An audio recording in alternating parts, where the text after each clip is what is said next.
Komið sæl og velkomin í hlaðvarp sem við getum kallað Til hvers var barist. Hér ætlum við að ræða aðeins þorskastríðin sem voru á síðustu öld hérna á miðunum í kringum Ísland. Það var reynda stríð sem við Íslendingar höfðum sigur að lokum. En til mín eru komni tveir mjög góðu gestir. Guðni T.H. Jóhannesson, prófessor í sögu við Háskóla Íslands og fyrrverandi forseti. Velkomin. Þakka þér fyrir. Og Halldór B. Nellert, þú varst þáttakandi á vettvangi, messagutti og barðist í þorskastríðinu. Velkomin báðir tveir. Guðni, kannski við þurfum að byrja á því að útskýra fyrir fólki í stuttu máli. Þessi þorskastríð, hvaða stríð voru þetta og af hverju voru það háð? Já, þegar stórt spurt. En í sem grófustum dráttum þá snerust þorskastríðin það að á seinni hluta síðustu aldar færðum við Íslendingar út okkar fiskveiði lögsögu í nokkrum skrefum, fyrst úr 3 mílum í 4, 4 í 12, 12 í 50 og 50 í 200. Og alltaf var Bretum nóg boðið.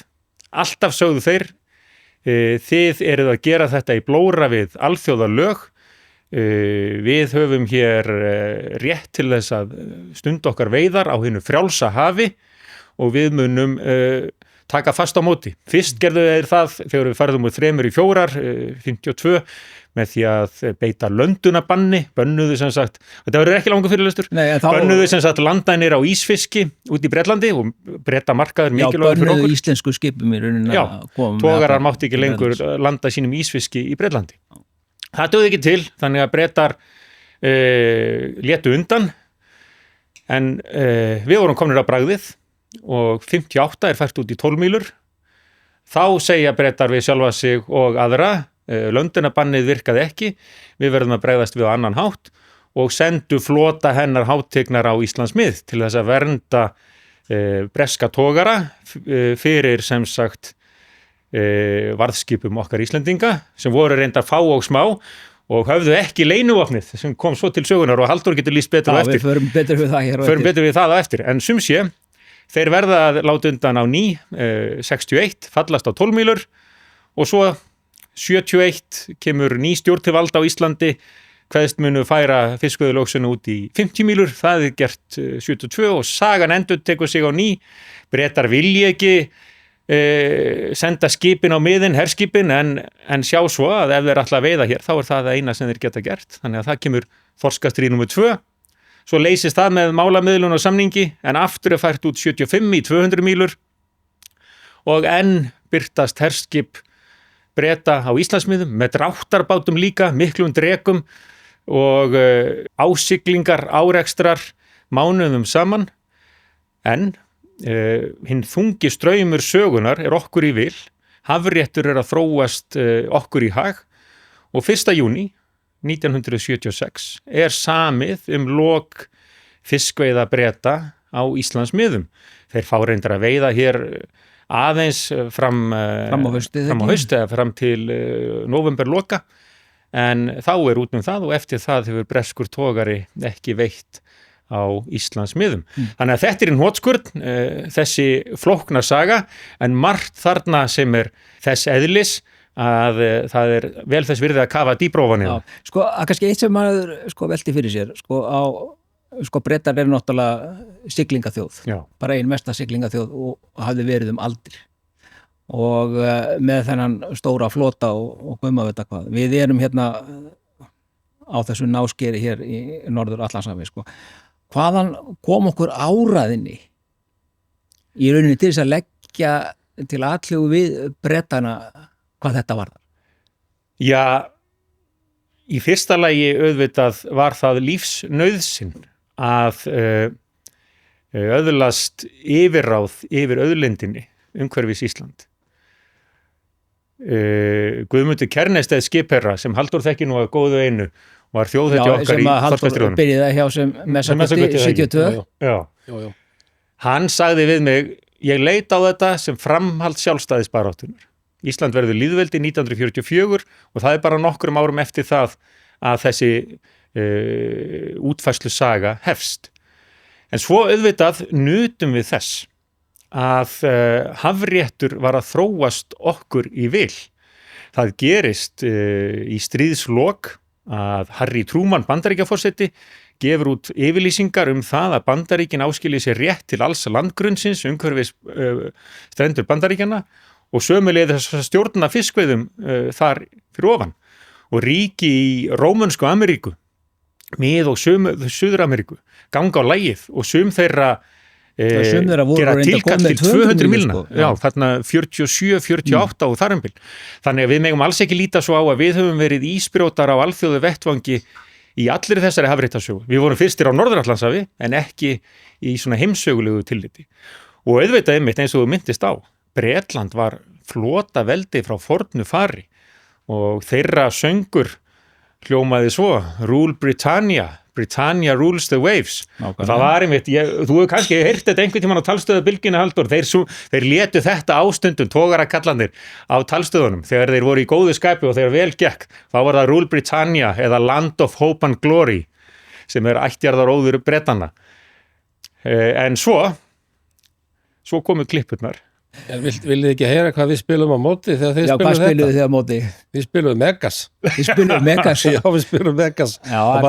Þeir sögðu að lægi var ágætt, en söngurinn alveg hróðalegur. Já, heldur kannski að það hafi verið tóninn í Megasi sem hafi fælt á frá miðunum.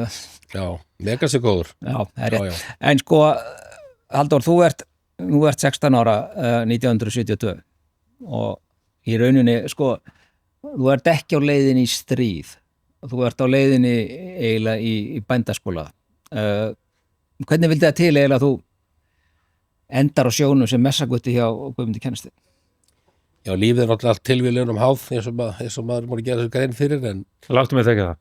En ég var uppalinn í sveit alveg frá 8 ára aldri til 16 ára aldurs og var orðan hrifinn að því að vera í sveitinni og átti orðið eitthvað 2 rollur og heilan hest held ég sem fekk í verðmakaugjöf og þannig hugurinn stemdi á að vera bóndi. Ég var alveg harð ákveðin því. Komið með alveg óskaplega skólaleiði þarna 16 ára gamall og gæti ekki hugsað mér að halda áfram í bili, allan ég ætla að taka smá frí og ákveða að fara á sjóun en á mér í svona smá skottsilfur til þess að geta farið í bændaskóla. Það var nú meiningi með þessu. Móður minnar heitinnar, hann var yfirstýrumar á Eskibónum og það er nú ekkit verra að þekkja til eitthvað stemmer að reyna að fá svona pláss og þannig aðdugast það að ég var komin á kafi í eitthvað þorskatrið sem ég vissi náttúrulega voru lítið á þessu tíma. 16 ára strákar kannski ekki mikið að fylgjast með svona, já, hvað við segja fréttum. Heimsmálunum. Já, heimsmálunum. Sérstaklega ekki ef þeir eru leiðin í bændaskóla. Sko. Akkurat. Þannig var það nú. En sko, ég las viðtal við þig, nú man ekki nákvæmlega í hvaða blaðið það var en þau eru nú nokkur viðtölum við þig. Og meðal annars þessi þorskastrið þar sem þú segir frá óskaplegri sjóveiki. Já. Sko, þannig að þetta hefur nú verið töluvert svona átak fyrir því að halda þetta út. Já, það var það. Ég var alveg óskaplega sjóveikur. Ég var sjóveikur bara held í 3 mánuði þarna í messanum. Vegna þess að þú getur eiginlega ekki farið og verið í stað til þess að byrja til sjós. Innilokkaður í eldhúsi og eldhúsi á honum ægi var innilokkaður, það er ekkert að opna beint út á dekk eins og víða er á skipum og ég tala ekki að fara bara fiskibát og geta unnið úti bara í fersku lofti. Þannig var maður innilokkaður allan daginn og ég maður það alltaf eftir því ég fór upp í brú, maður þurfti að færa hann með kaffið þarna, stýrimönnum upp í brú og reyndar eftir í vél að mér leiði alltaf miklu betur, ég fór upp í brú og svona sá sjóneldarhringja, það var skrítið. Já, það geta fest augun á eitthvað. Já, þá bara eiginlega hvar sjóveikin og ég ílendist oft þarna uppi og endan með því ofta að Bryndi hringdi upp og spurði hvort ég var ekki að koma niður. Minn starfsnettur væri ekki þarna uppi. Ég ætti að koma niður í eldhús, það var minn vettvangur til vinnu, þannig að ég náttúrulega þurfti að líða því. En sko, ég ímynda mér að ef að segjum að 16 ára sonuðinn kemur tíðin í dag og myndi segja við heyrðu pabbi, ég er að fara á sjóin og já, hvort að fara að gera það? Já, ég er að fara á varskip að berjast þess að breta þarna. Þú myndi bara læsa hann inni og henda lyklinum þegar ekki. Jú, það getur verið þetta, er svolítið merkileg sko að manni skildi að vera leift borð þetta nánast nýfemdum. Það er náttúrulega alveg stórfurðuleg sko að það skildi bara að vera leift vegna þess að þetta hún ekki talið alveg áhættulaust vegna þess að við fengum áhættuþóknun ég man ekki hvort það var heldur 10 eða 15% stóna á launin, þannig að gæsla var þess vel meðvitandi að þetta var áhættu starf. Já, heldur betur, þess vegna er þetta svolítið undarlegt að þetta skildi að vera leyft, en svona var nú tíðarandinn í gamla dag, menn fór til sjós ég vil yngri en ég, 14-15 ára. Það kannski tíðarandinn sem er svolítið, sem manni kannski finnst svona svolítið merkilegur, sko. Ég hygg að Íslendingar á þessum árum hafi ekkert verið sérstaklega meðvitaður að þeir væru þarna eitthvað mengi í heimspólitíkinni sem þeir náttúrulega voru kannski ekki. Eykur þetta svona eitthvað á vitund Íslendinga sjálfa sig í alþjóðamálum þegar að kastljósi fer allt í að beinast að þeim? Jú, gott ef ekki, og við getum nú tekið bara þarna sumarið þegar við færum út í 50 mílur 72, þá ber vel í veiði. Þá er hér fréttamanna fjöld frá útlöndum, ekki að dekka yfirvofandi þorskastríð, heldur skák einvígi Fishers og Spassky's. Og það stendur eiginlega á endum að Fisher hampar heimsmeistaratitlinum leið og við færum út. Það er þarna í lok ágúst, mun ég rétt. Þannig að auðvitað njótu við þess að augu heimsins eru á litla Íslandi þarna.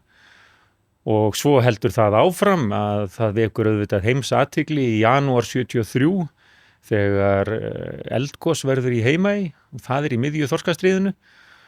Og sem sagt, þá er nú reyndar þá eru herskipin ekki komin á vettvang, því að við megum nú ekki gleyma því þarna að Bretum var mein illa við að senda skipin aftur hingað upp eftir af ótta við það að þetta hefði slæm áhrif á afstöðu Íslendinga til Atlantshafsbandalagsins og herstöðvar Bandaríkjamanna hér. Við erum að muna eftir þeim þætti. En sumsé, það er dráttarbátur kominn sem á að vernda Bretana fyrir atlögum íslenskra varðskipa með klippunar góðu.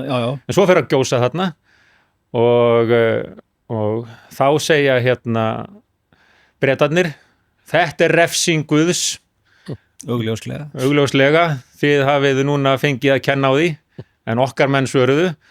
Nei, sækja sér líkir, þið eruð í liði með kölska, skratta kollarnir ykkar.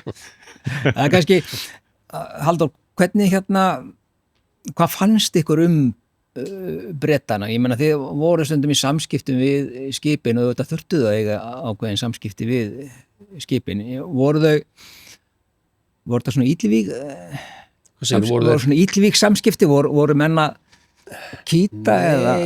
Nei, ég held ég getur ekki sagt það. Ég myndur ekki orða þetta þannig. Þetta var svona, ég held alveg borið virðingu fyrir þeim og þeir voru bara að berjast fyrir sínu lífsviður væri, ég held það nú.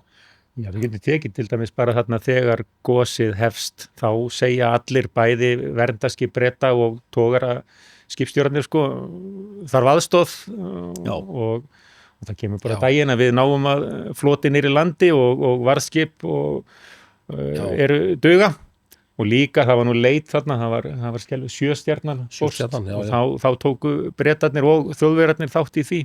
Já. En svo auðvitað stundum gengur svo mikið á að mönnum verður mjög heitt í hamsi.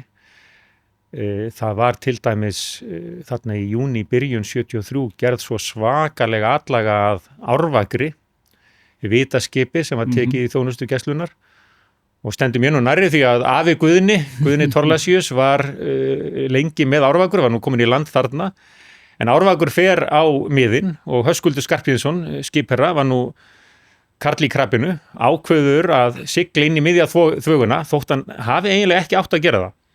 En menn vilja sýna hvað í þeim býr og Árvakur er ekki með byssu en þeim tekst að klippa en það liggur við að skipið sökkvi. Það eru ásiglingar bæði, það er dráttabátur sem reynir að sigla skipið og tekstað og togarar og þá er einn messagutti sem fær taugaáfall og er bara lagður til hvílu í koju og menn sjá fyrir sér, menn fara allir í björgunarvesti og menn sjá bara fyrir sér að skipið gæti sokkið.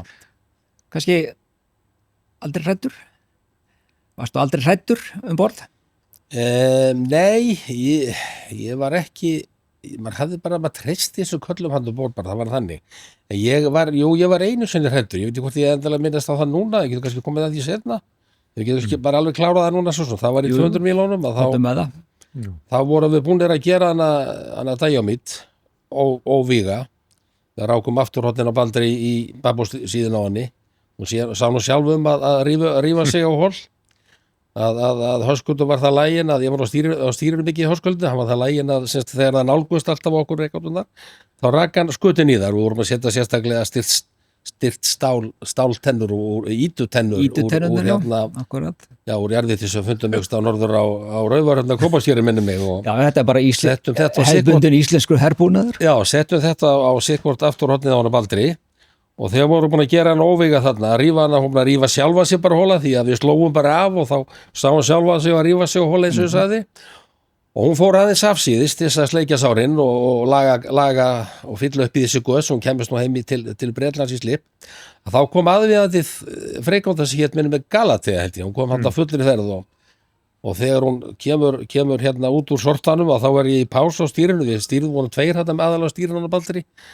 Stýrði svona hálftíma í senn og svo hálftíma pása og þetta var mikið lagsoni við kringum Höskuldur, það var stöðugt hart í stjóru og hart í bak þannig að maður var lagmóður eftir hálftíma þannig að þú taka pásu og ég geng út á dekk, ég gleymdi þessu aldrei að þú ert að spyrja hvort ég hef verið hræddur, það var akkurat þarna að því ég geng fyrir afturhornið á brunni á honum Baldri, þá sé ég Galati og koma þarna æðand út úr sortanum hún að rífa all seglona, það var alltaf segl yfir öllum eldflaugum, fallbyssum og það voru byssur hann út allt bara, þetta voru alltaf vígdregar bara, sem menn þjálfa til þess að drepa bara og bera vopn.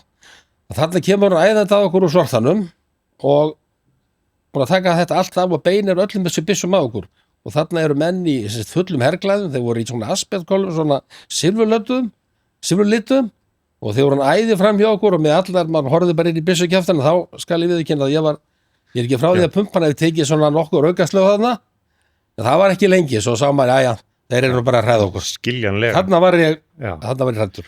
Og þarna, 200 mílna átökin voru hörðust og hreinasta mildi að varðskip sikki ekki. Já, maður sér það á samtíma heimildum menn voru nánast farnir undir þarna. Og þarna, þetta er eitt þeirra atvika sem Halldór var að lýsa sem er hvað ógnvænlegast. Og þeir sögðu, og það má alltaf samt horfa á broslegu hliðina. Bretaðin sögðu stoltir hafa bjargað innrammaðri mynd af Elísabetu drottningu sem var í matsal hérna, en þeir náðu ekki Fíluppissi, hann hvarf í hérna sælöðrið. He was lost in the battle, var það ekki? He was lost in the battle. En eitt af því sem að kannski fólk velti fyrir sig, við erum að tala um þessar klippur sem virðast hafa gert svona útslægið að einhverju leiti í þessari baráttu, það klippt aftan úr hérna held ég á annað 100 tórum sem klippt hérna aftan úr og þá missa menn alltaf bara drollið og fara fisklausir heim ef þeir hafa ekki verið búin að fiska neitt fyrir það. Segðu okkur aðeins, Halldór, hvernig berið ykkur að þegar þið ætlaði að fara að henda út klippunum? Klippunum?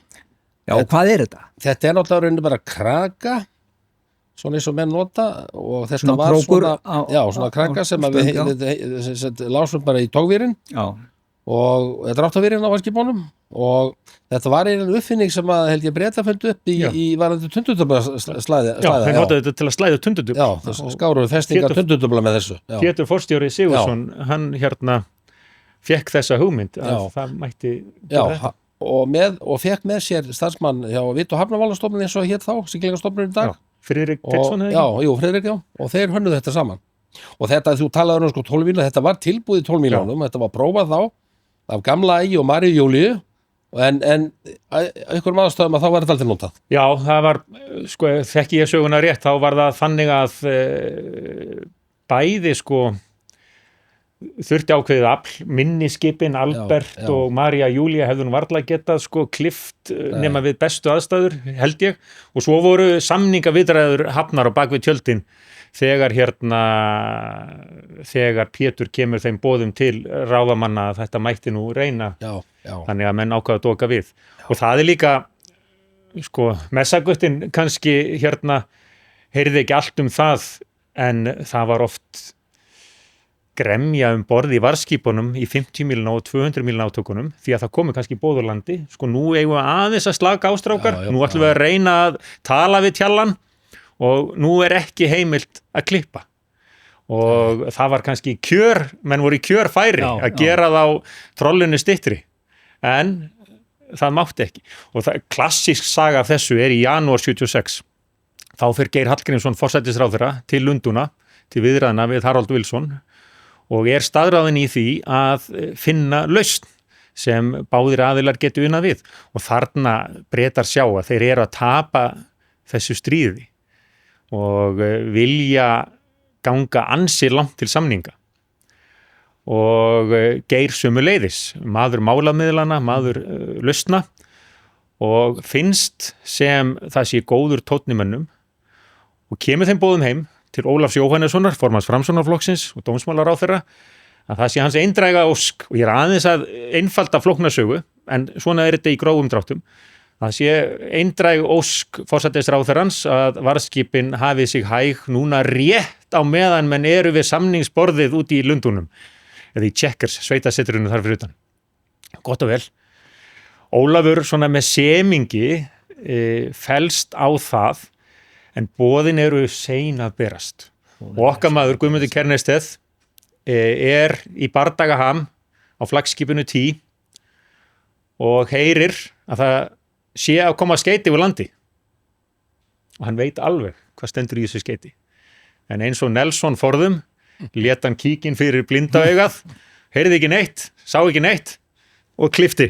Og allt var vitlaust í London. Þeir sögðu sem sagt að James Callaghan sem þarna var utanríkisráðherra og var svo næst forsætisráðherra nokkrum mánuðum seinna í íslenskri fundagerð sagt sem svo að Callaghan varð rauður eins og karfi í framan. Það svona viðeigandi lýsing. Já, og þarna varð sem sagt úti það að samið yrði lausn.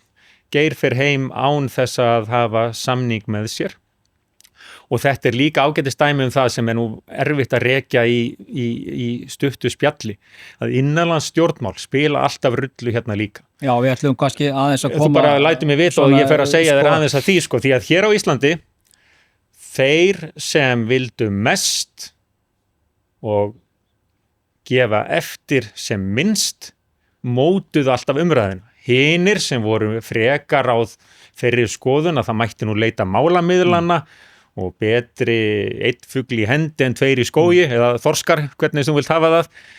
Þeir áttu alltaf undir högg að sækja.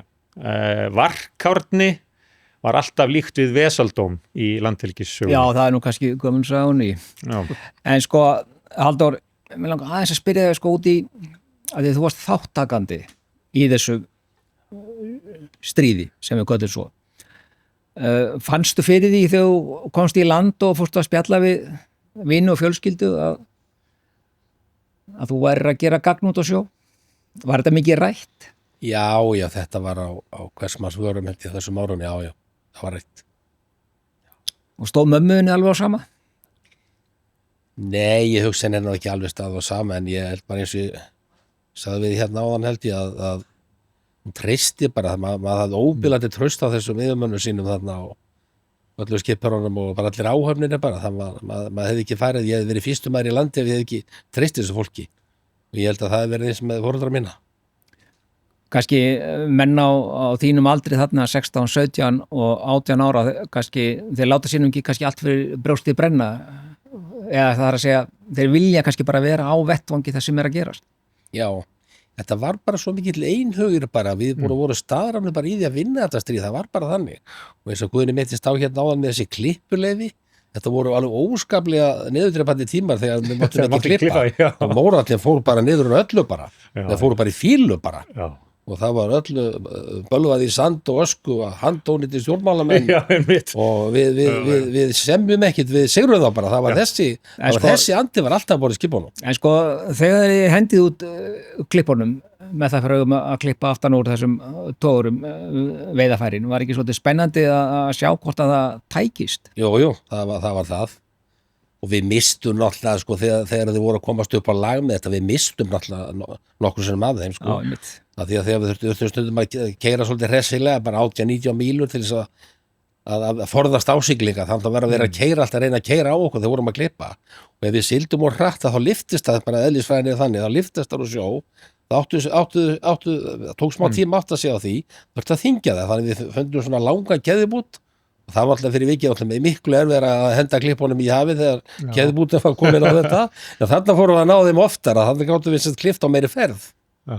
En svo var þetta alltaf, fólk skipti málið var hvað mikið út af vír og ferði, það var aðalega þetta, hvað mikil tógvír úti og hvaða ferðu varst á. En stundu þurftur bara að vera mikil ferða, annars lentur því bara í að vera gert á þig. En hvað tók þetta langan tíma frá því að hendu út og þangar til að voru búinir að klippa? Var þetta bara eitthvað 20 mínútur, hálftími? Það var allur gangur á því, við þurftum ekki að slaka klippunum í sjó fyrir en bara rétt ára, bara þess að það var 200-300 metrum bara að koma að skipum. Við vorum konar að laga með það að sko eins og slakar úr sko einu kúplu þá snýst bíli hraðar, við erum konar að laga með það bara kúpla út bara, losa bremsuna, þá komum við bara fýra þessu út bara á hérna no time svo ég sletti nú aðeins sko, það var miklu lótari, þannig að það þurfti raun ekki langan aðræðanda. En svo eitt í því, sko bæði breskir og þýskir sjómenn héldu því statt og stöðugt fram og gera enn að þetta hafi verið hættuspil. Ég fór að tala við hérna gamla þýska togarajaxla í hérna Bremerhaven.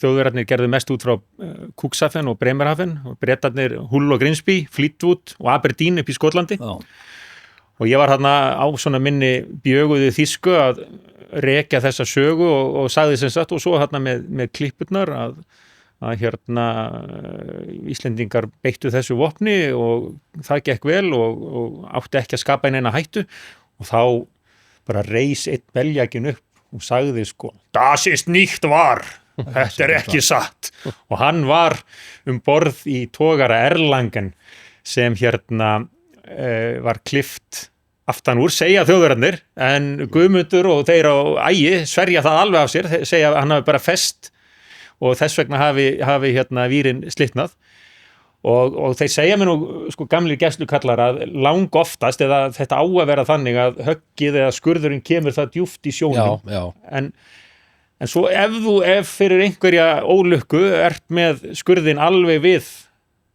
við sko hafsflötin þá kannski svingast hann upp, ég veit það ekki. En voruð aldrei hræddir að fara í skrúun á tógarunum með Menn þurfi bara að passa sig að fara ekki á nála, það er örugglega munað oft litlu. En ég man aldrei eftir að fengi í skrúuna víri, hvorki víri eða troll. En það var oft ansi nálægt. En þeir reyndu, Bretarnir. Þeir reyndu að henda trossur og einhverja. Þeir reyndu það flættist aldrei. Nei. En sko, það var nú ekki mannskaði í þessu stríði, nema það var einn maður sem það var þannig og eftir er þetta löng saga að sumsé, þau eru þarna eigast á Ægir undir stjórn Þrastar Sigtryggssonar og freigátan Apollo í grennd við Grímsey eða þar einhvers staðar, Sporðagrunni, ég manna nú ekki alveg núna. Já, það var þar. Já, og sumsé verður árekstur og stór hluti lunningar rifnar af eða losnar af Ægi og það fer að flæða inn í vélarrúm og káetur, muni þetta rétt, heldur þú leiðrétti mig? Aðalega held ég bara vélarúmi, ljósalrúmi, það var alveg aftast á Ægi, já. Og sumsé, það er ákveðið að sæta lagi og gera við, það þarf að lokksjóða þarna einhverja styttur og menn eru settir í það og þá nálgast dráttarbáturinn Statesman, eitt þeirra dráttarbáta seinna voru, þetta var Statesman, Irishman, Euroman og Lloydsman stærsti, algjör dreki en sumsé þresti líst ekki á blikuna og ákveður að auka hraðan og boð berast það og menn eru að ljúka við viðgerðina en kemur þá ekki alda yfir borðstokkinn og hann heldur ennþá á græjunum, Halldór Hallfreðsson hétan og fær raflost, missi meðvitund og þrátt fyrir sko hjartanhnoð og allt sem menn reyna þá tekst ekki að lífgan við og hann lést. Urðu ykkur eftirmál af þessu eða hvað? Ekki þannig að Það risi hér upp reiði alda, það var frekar held ég að menn væru bara í áfalli og þetta undir lok þessara 50 mílna deilu og hafðu örugglega sín áhrif til þess að Bretar áttuðu sig á alvöru málsins og svo gerist það reyndar nokkrum dögum seinna að samningaviðræður eru alveg strand og Íslendingar lýsa því yfir, íslensk stjórnvöld, að þau muni slíta stjórnmálasambandi við Bretland hverfi þeir ekki á brott með sínar freigátur og verndarflota og það leiðir svo til þess að samningar takast í Lundúnum lok þessa þorskastríðs. Sko, Halldór, þegar að Halldór Hallfreðsson hann deyr hérna borð, hafði það einhver áhrif á ykkur? Fannst ykkur það óþægileg tilhugsun? Já, það var það. Það eins og Guðni segja, það var allir sleiknir, sko. Já. Þröstur lýsir þess ágætlega í sinni ævisögu. Menn rýna í allar ákvarðanir, hvað hefði mátt fara öðruvísi og vissulega var það svo að hörðustu stjórnmálagarpar hér heima, Lúðvík Jósefsson til dæmis, hann reyndi nú frekar að róa fólk heldur en að nýta svona skelfilegan atburð til þess að æsa menn upp í eitthvað sem menn svo kannski sjá eftir. Fyrir þetta sumar í maí 73 hafði verið fjölmennasti mótmælafundur í sögu Íslands fram til þess tíma hér á Lækjartorgi. Þegar menn mótmæltu sem komu flotans á Íslandsmið og það var magnaður og flottur mótmælafundur en því miður mistu sumir stjórn á sér á eftir og ættu upp að sendiráðu Breta og brutu þar og brömluðu og það var ekki fallegu bragur á því. Voru það ekki skiljanleg viðbrögð? Já, sko, mótmælafundurinn var frábært tákn þess að við Íslendingar stæðum saman. En þessi skrílslæti sem ég kalla svo voru ekki hérna neinum til góðs.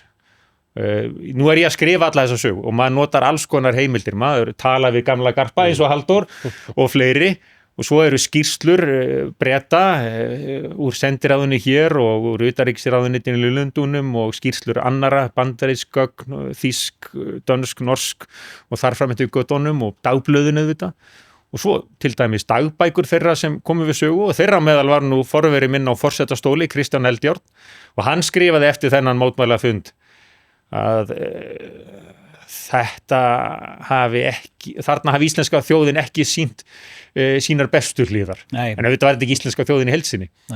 En sko við erum hérna að stikla á stóru, förum fram og tilbaki í tíma, ég ætlaði bara að muna eftir af því að Halldór minntist hérna réttilega á sko þegar Baldur risti hérna Díómedi á hól. En svo það aðeins seinna þar í maí 76 sem hörðustu ásiglingar Bretanna eiga sér stað og þar það HMS Falmouth sem á í hlut andspænis T flaggskipinu og þá varð fjandinn laus og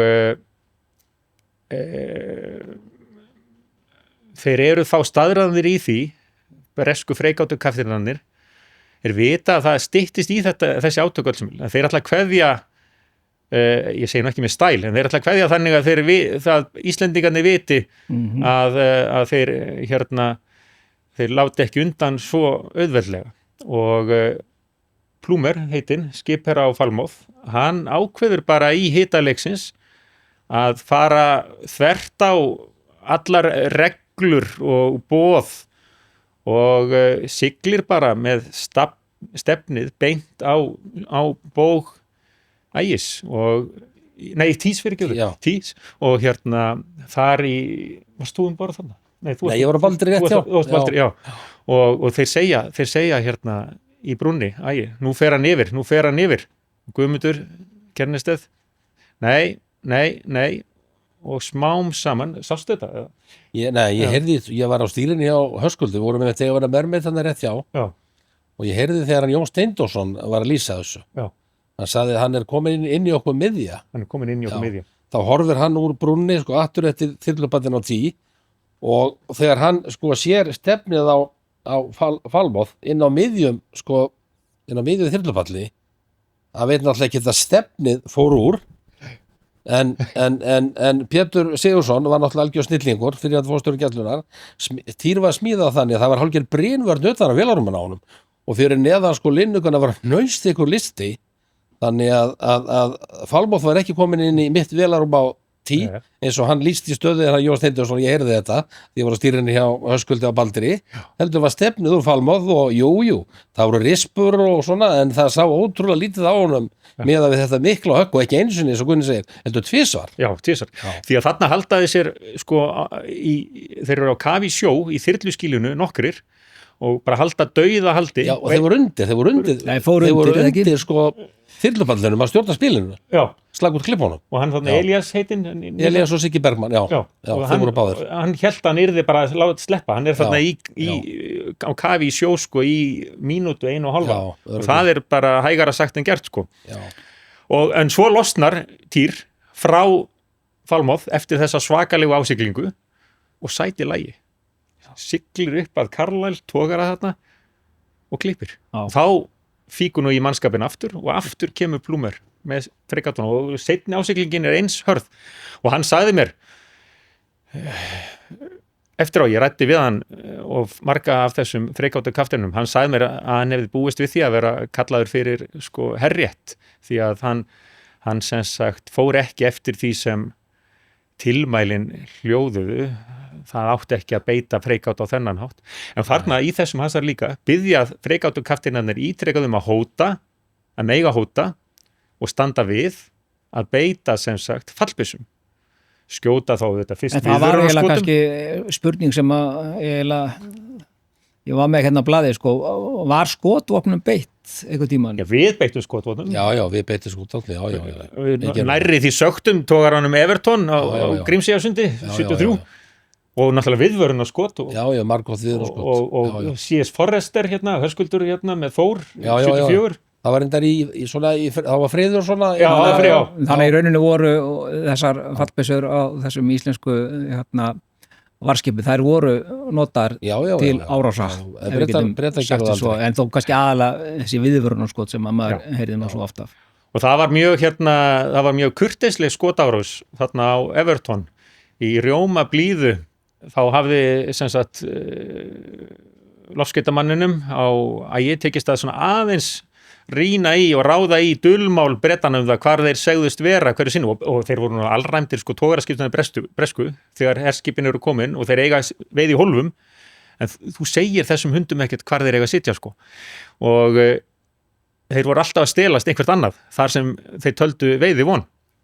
Þannig að hann einskipað þarna, togarinn Everton, George Mussel hétt skipstjórinn, skemmtilegu kall, ég hitt hann þarna í Cleethorpes nálægt Grímsby seinna, hann ætlaði nú að verða nefaleikamaður, hann var ungur, rosa hressfýr og Ægir eltir hann uppi, segir hann að stoppa og nú verða hann færður til hafnar vegna grunns ólöglega veiðar íslenski fiskveiðilögsögu og hann segir bara það kom ekki til mála, hann sé hér á alþjóðlegu hafsvæði og þá svarar Guðmundur, þá verði ég að skjóta viðvörun á skotum og hann bara tekur strikið á stað, togarinn og Guðmundur lætur skjóta og aftur og fær svo leyfi úr landi til að skjóta föstu skoti í skrokkin og þá einmitt hefst kurteisislega skotárás því að alltaf segja menn borði í Ægi, nú ætlum við að fara að skjóta þið færi mennina aftur á eða eitthvað svoleiðis og hérna svo svarað all right sir eða eitthvað svoleiðis sko og enda bara alltaf með please og thank you og að lokum sér Guðmundur að togarinn mun ekki sökkva og það freigáta á koma, þau veit ætlar hann ekki að vera þarna þegar freigáta kemur kannski með gapandi trónu en sem sé þá kveður hann bara og segir þú ert hugrakum maður, gangiði vel og þessi skipstjóri George Mussel, hann sagði seinna sko ég bara ber engan kala til þessa manns kærnestið þarna frendaðin sem mátt skila góðum kveðum til hans. Tókstu þátt í þessu, Halldór, að skjóta? Nei, ég var ekki, ég var hérna á honum litla Albert þegar þessi atburðir skeðu. En ég var samt Þið misstu nú einu sinni klippuna þegar þið voru að reyna að klippa Já, ég var reyndar ekki á það. Við vorum reyndar einu sinni að reyna að klippa á togarann Norðurhóðni og litla Albert sem voru bara 200 tonn og gekk ekki um einhverja 9 mílur. menn voru hugtjarur þessum árum. Já. 200 tonna 200 tonn og þá var Loismann að kera það er ekki neitt, tonn. sko.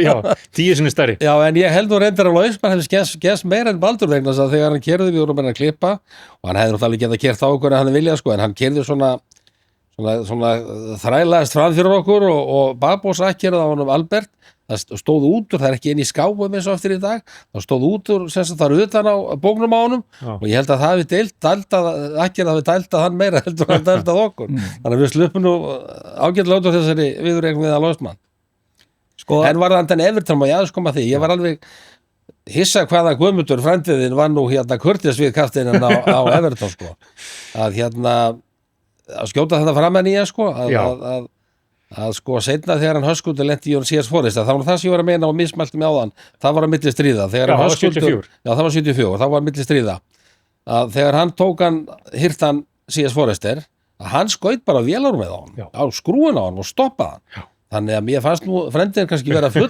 kurteis þarna. Já, ég man sko að Guðmundur sagði næst ætla ég að skjóta í vélarrúmið. Já. En þá svaraði hinn, þar verða menn, það er það alveg á þín ábyrgð. Já, ég held að það verið, þess að þorði hann ekki að skjóta. Nei. Hann tók ekki sens á því að skjóta á vélarrúmið, af því að fekk ekki lofa frá skipstjórum að myndi tæma það. Já. Og það er svo sem alveg skínanlegt. Það hefði kannski ekki verið okkar málstætti framdráttar. Nei, og einmitt, sko, nú erum við eftir, sko, það er frá svo mörg að segja á miðunum og þarna vorið 73 til dæmis er ofsælugur bardagi á Selvogsbanka á Tánni. Já. Nú er ég landkrabbi en ég er bara búinn að kynna mér þessi heiti. Táin er sem sagt fengsal mið þarna alveg í kantinum á Selvogsbanka. En sem sé þar er árvakur ekki með fallbyssu og er þarna í atinu og reyna að klippa togarar sækja af honum ætla bara að sigla á hann og þá er bara gripið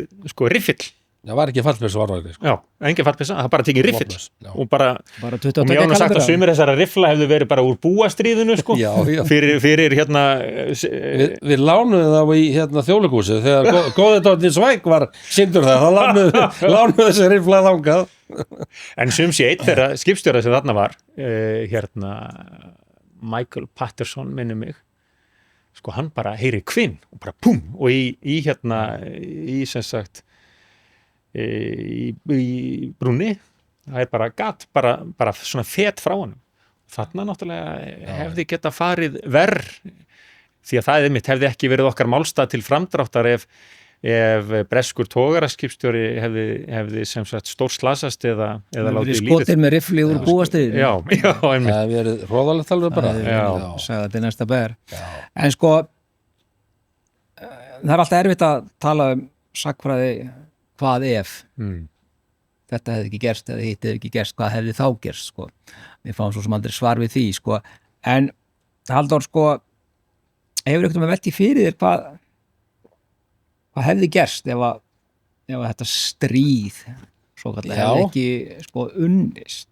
Ég var alveg velt því fyrir mér vegna þess að skrifaði greinilega. Ég skrifaði greinilega með einhvern tímann sko, við færum út þarna í 50 mílu 1. september 72 og hugsaðu ykkur þá, það er ekki langt síðan þarna máttu öll skip að stæðstu gerð fara upp undir 12 mílur hjá okkur og það var farið í flug 71, einhverjum held ég 15-16 mánuðum ára var fært út og fór gamla sefin okkar í eftirlitsflug ringir landið, hún taldi á 160 til 170 erlend fiskiskip að veiðum hérna semst frá djúpmiðum og upp á 12 mílum og það var talið á þessum árum, 71, þau var að veiða jafn mikið af botnlægu fiski og allur íslenski flóttin. Þannig að þú getur rétt ímynda hvað hefði skeðið þeim ekki fært út lögsöguna þarna og á 8. árategnum fyllist þér alltaf skuttór með þessum mennmuna, þá kom skuttór í nánast í hvert blás. Við hefðum bara rústað þorstofnin og það er færið eins og skeið á Nýfundalandi einhverjum 35 árum síðan. Hann rundi þorstofnin þar og aðalega út af já ekki aðalega bara út af ofveiði og það voru stórir flota frá Sovétríkjum sem það voru að veið og þeir kláruðu bara þorskinn og það er ekki eða bara að ná sér þorstofnið þar. Þannig að ég held að það hefði farið svipaði þeim ekki þegar við vorum bara síðasta séns að færa út lögsöguna. Já, svo náttúrulega kemur hann þessi skýrsla frá Hafró svarta skýrslan kemur náttúrulega ofan í þetta, svarta skýrslan. Við veifuðum henni mjög framan í Bretana sko. Svo þegar fullur sigur var í höfn þá fór svartaskýrslan, ég segi ekki hún í skúfu, en hún var neðar á listanu því að þá vildum við veiða sem mest. Það var skutóri í hverju höfn og það tók nokkur ár. Það tók nokkur ár. Við hefðum getað farið ansi illa ef við hefðum ekki, nú ætla ég nú ekki að hætta mér á þann hála ís sem kvótakerfið en það var öllum ljóst að það þurfti að setja einhvers konar sko afla hámark. Hvernig svo sem þú vinnur úr því eftir á. Kannski kvótakerfið ekki svo sem umræðefni hér í dag, en sko samt einhvern veginn kemst ekki hjá þeirri sko hugsun eins og þegar maður les svona aðdragandana eins og þú varst að lýsa hérna áðan sko, alþjóðalög, alltaf var þetta mikið hreyfing á þessum tíma og þetta svo sem vann mjög mikið með okkur á þessum tíma, það sem var að gerast í kringum okkur og við heim, var eiginlega ekki óhjákvæmilegt að við myndum vinna þennan slag þótt að hefði ekki akkurat verið þarna. Hefði það ekki alltaf orðið niðurstaðan? Sko, þróun hafréttar var alltaf okkur í vil. Ef við byrjum bara rifjum upp það sem við sögðum hérna áðan ríki í Rómönsku Ameríku og Trúmann yfirlýsingarnar landgrunnsrétt og 200 mílur. Þetta þróun sem á sér stað og hefði á sér stað alveg burt sér frá því hvað við hefðum gert hér á Íslandi. En auðvitað vorum við þáttækendur í þessari þróun og vorum mjög framarlega og lögðum okkar af mörkum. En eftir á að hyggja, þegar við lítum á hinn þunga straum sögunar þá það nú svo að 200 mílna lögsaga hefði gengið í gildi, ég segi ekki þótt við höfum setið með hendur í skauti, en þótt við hefðum aðeins dokað við, en eins og Halldór nefnir réttilega, staðan var orðin þannig í upphafi 8. áratugsins að við áttum ekki bara við þessar gömlu hefðbundnu þjóðir sem sótt á þessar slóðir, Breta, Vestur Þjóðverja og Belga í litlum mæli, hingað voru að koma Austantjáls þjóðir í miklu ríkara mæli en áður. Þannig að það var algjörlega nauðsynlegt að færa út. En svo það skemmtilegt viðfangsefni að velta fyrir sér hvenær var skynsamlegt að færa út, var það best að gera það 72 eða 73, var skynsamlegt að miðla málum, voru samningarnir sem voru gerðir 73 góðir eða vondir. Sko við segjum okkur og með nokkrum rétti að við höfum alltaf unnið þessi þorskastríð og auðvitað fögnum við sigri núna þegar við minnumst þess að hálföldi liðin frá því að við sömdum við Bretana og sömdum til sigurs. En 61 var samið lok 12 mílna deilunar og þá þrumaði Lúðvík Jósefsson í þingsal. Þessi svika samningur sem stjórnin hefur gert við Breta núna, stjórn Sjálfstæðisflokks og Alþýðuflokks, hann mun ekki standa degi lengur en þessi stjórn sem nú situr við völd. Leið og hún fer frá, mun þessi samningur falla úr gildi. Þannig að þeir voru til á Íslandi sem jöfnuðu þessari lausn sem við köllum sigur við landráð.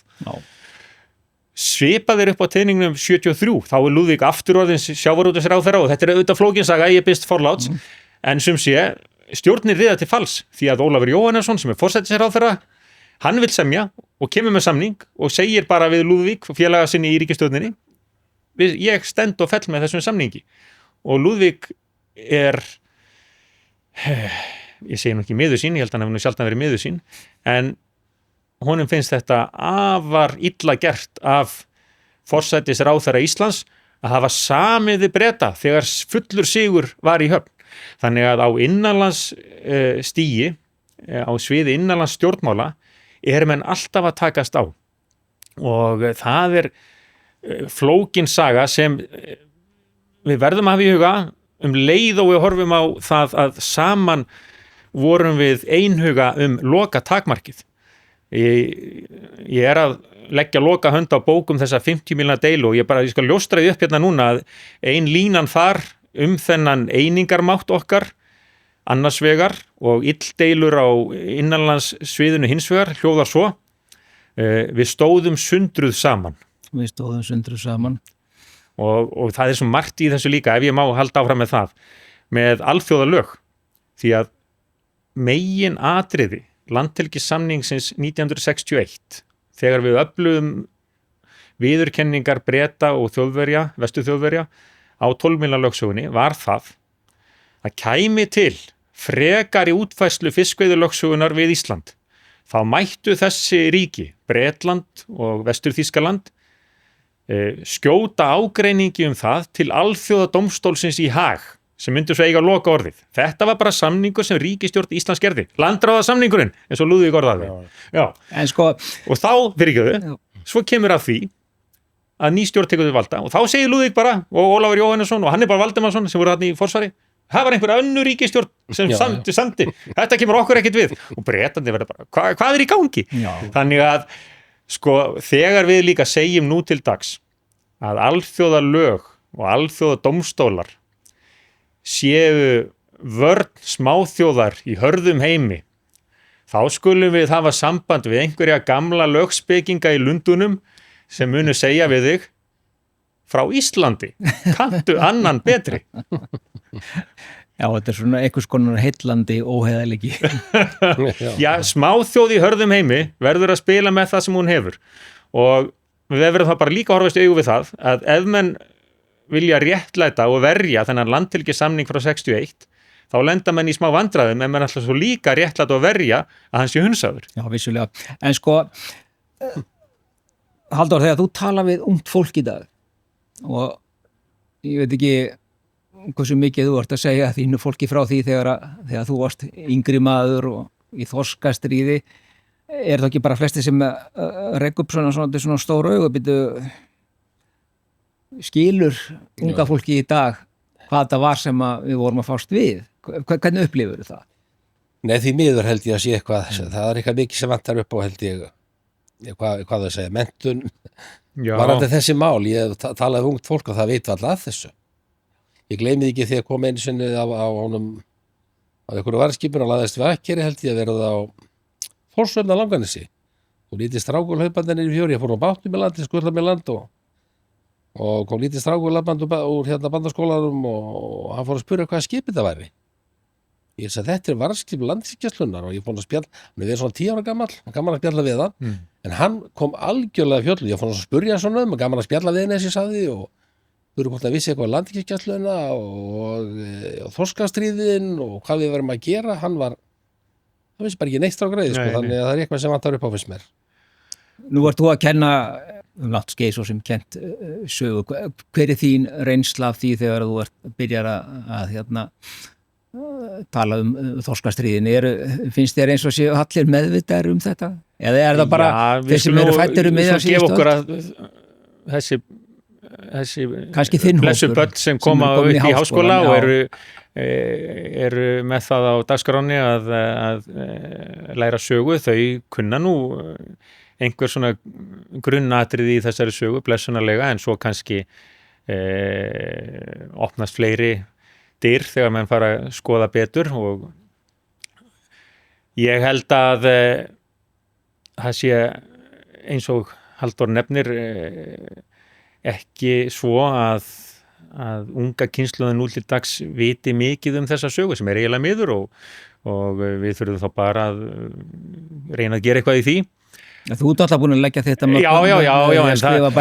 ég skrifaði núna síðast 500 blaðsíður tímabilið milli annars og þriðja þorskastríðsins þegar eiginlega ekkert gerðist. Já, þú þarft eiginlega að taka þetta bara á svona 60 sekundum á TikTok, sko. Já, ég held að það sé líklega til árangur, sko. En svo hins vegar á kannski alvarlegri nótum held ég að umræður framtíðina og það hvort Ísland eigi að sækja og í fyllingu tímans ganga í Evrópusambandið. Kannski eitt, mér langaði að þetta eitt sagði einhvern Nei, allt gott, sko. Ég hafði svona nótera þetta hjá mér, sko, því ég svona aðeins að velta fyrir mig, sko, að því að við spurðum hérna upp að, svona, ég spurði hérna upp að við, sko, til hvers var barist, sko, og sjálfsagt eru mörg svör, en þá held ég að sé kannski svona grundvallar stefið í þeim öllum sko, að við vorum svo sem bara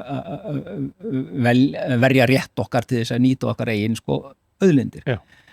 Og það er kannski svona sýnt sig í fyllingu tímas að það var það eina rétta í stöðinu og það er erfitt að hugsa sér hvernig íslenskt þjóðlíf hefði verið ef við hefum ekki notið þessar auðlindar sko þessa áratugi sem eru liðnir. 20. öldin útvöksöldin, grunnurinn hér. Nákvæmlega, en sko eru við núna kannski núna eru stjórnvöld að velta fyrir sér að halda áfram með aðlögun að Evrópusambandinu að sækja heldur að séu kannski sömu krafta sem að gera vart við sig hérna á Íslandi þá eins og í þorskastríðunum. Já, það sem ég þykist vita er að fólk, sérstaklega af eldri kynslóðinni, mun segja við stóðum ekki í þorskastríðunum til þess og svo framvegis.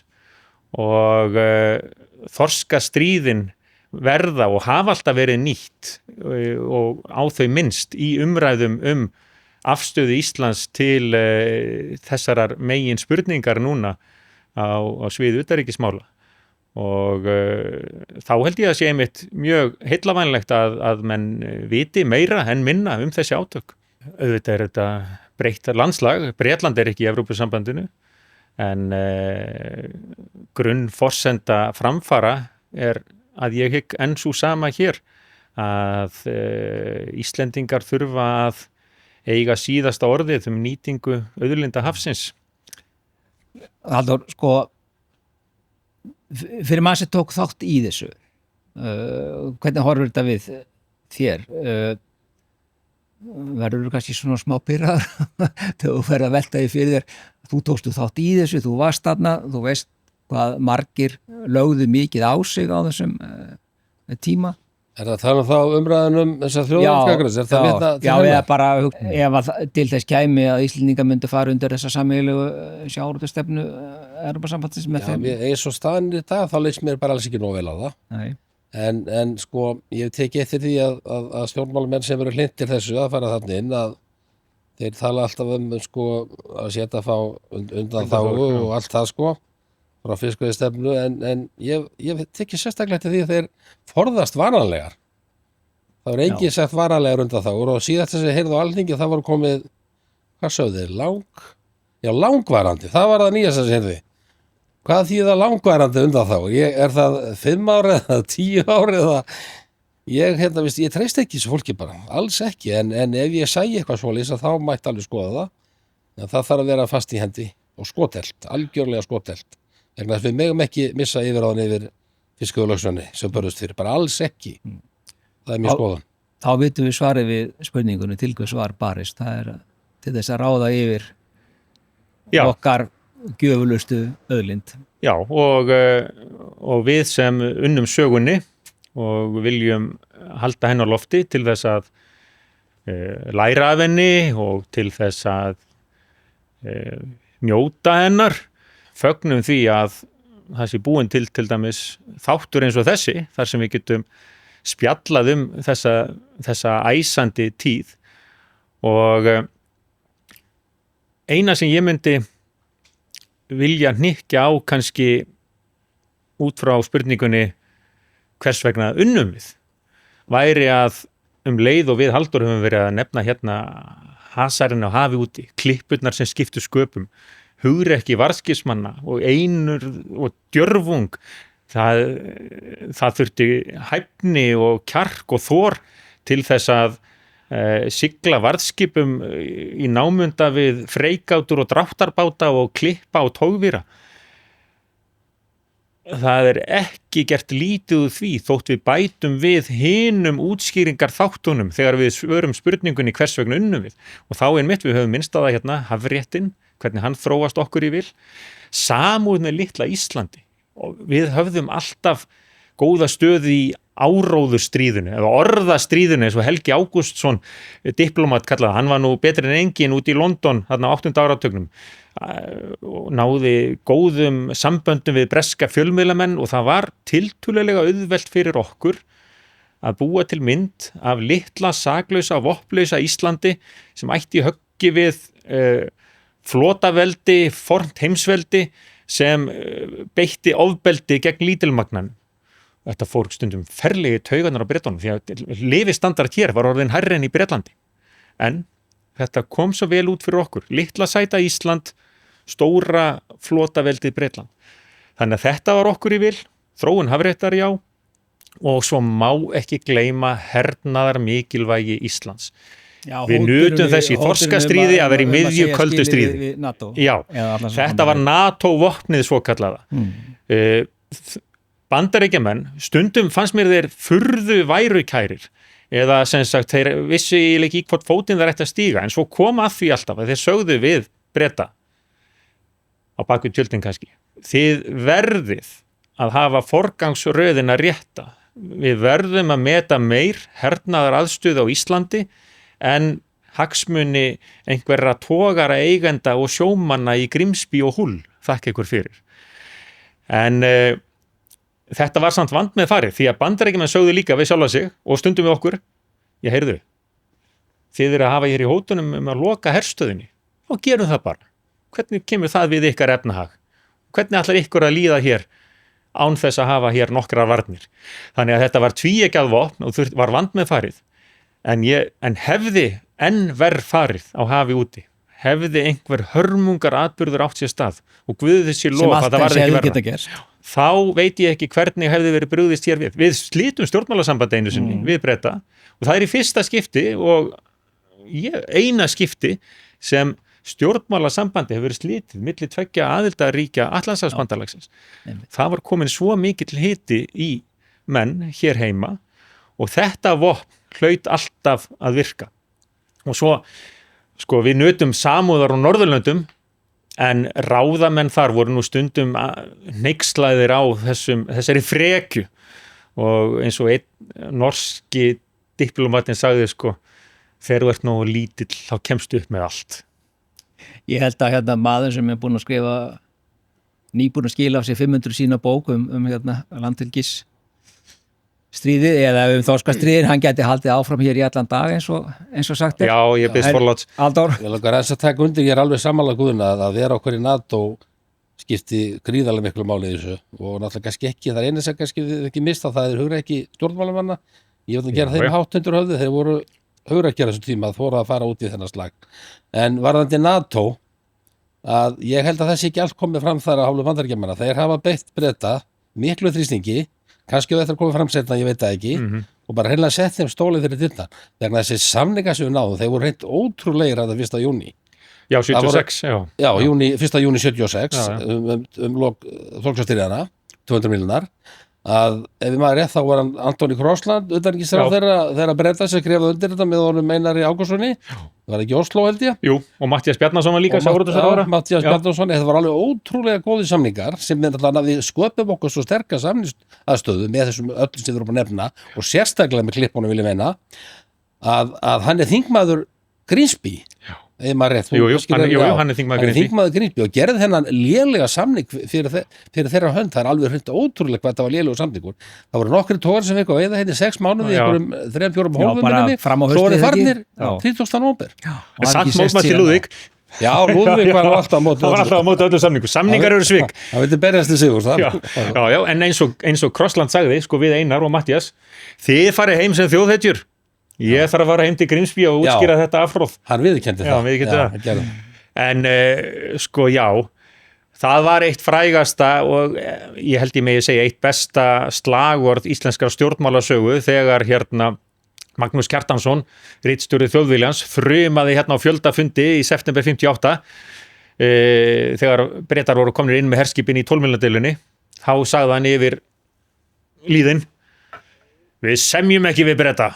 Við sigrum þá. Akkurat, ég náði það, ég skrifaði þetta einmitt hjá mér, þetta kannski lýsi málinu bara í nótskóð. Já, en svo sömdum við nú alltaf, en það voru góði samningur, sérstaklega svo síðasti sem var alveg hreint sigur.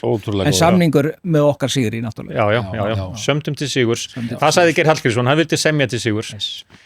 En þetta er svo skemmtileg saga, þú eru bara að stoppa mig. Og ég vil nú líka fá að nefna hvað ég hef notið góðs af ekki bara þér Halldór og allir í þinni vitnesku en allir þessir gömlu gæslukallar og þeir eru mér alls ekkert alltaf sammála allt en einmitt Guð forði okkur frá því að vera alltaf sammála allt en þeir hafa tekið mér svo vel þessir kallar og sagt mér sögur og sumar reyndar ekki prentafur og segðu okkur einn af þeir. Já, allir maður látið það ekki freka flakka á prenti einhvern tíman og allt á sinn tíma. Alltaf á sinn tíma. Lesu það í bókinni. Já. Ég held að við bara látum það bara vera loka orðin, við lesum það í bókinni. Hvenær ertu búin að gefa hann út eða hún að koma? Já, sem sé, bókin Vald hinna veiku, saga landhelgismálsins 1971-74, hún kemur út núna í haust. En svo megum við náttúrulega ekki gleyma því að Landhelgisgæslan fagnar aldarafmæli núna í sumar, 1. júlí, það svona sá stofndagur sem við höfum eiginlega ákveðið bara. Já. Og þótt við höfum hér talað þorskastríð og landhelgismál, þá má líka nefna í blá lokin hversu mikilvæg gæslan hefur verið við bjarganir á sjó og landi. Já. Auðvitað þessi saga merk þegar við horfum til útfærslunar og verndunar fiskimiða, en saga gæslunar og saga björgunar afreka, það einsmerk saga. Það var einmitt það og ég held að við látum það kannski bara verða loka orðin hér í dag. Það ljóst að með þessa 2 viðmælendur þá getum við setið hér, örugglega langt fram á kvöld og væru þá alla varan að gára vatni svo neinu nemur. En við þökkum fyrir í dag og verið sæl. Bingo. Já. Þið hefðu ítt á rekk. Já. Glemdu þið nokkuð? Já.